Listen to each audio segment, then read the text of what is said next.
Hai semua, jom dapatkan Gemini Certificate EduCatur secara percuma. Langkah pertama, layari laman web rasmi pensijilan Google.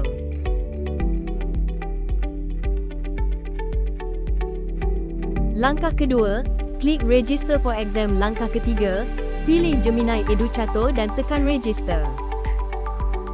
Langkah 4, kemaskini maklumat diri anda. Sebaiknya gunakan email MOE D5 untuk pendaftaran. Klik Take Exam untuk teruskan.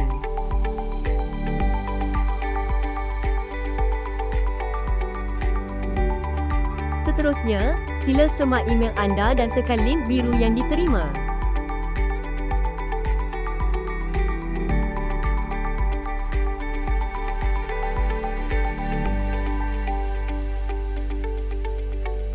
Sila jawab 37 soalan mudah dan lebih kepada pengetahuan yang guru dah biasa guna dalam Gemini dan Notebook LM. Langkah 9, anda boleh semak semula jawapan, kemudian tekan Submit. Akhir sekali, lihat markah anda dan download sijil anda di bahagian Result. Dah siap? Sijil percuma dapat bantu tingkatkan kemahiran anda sebagai pendidik. Selamat mencuba!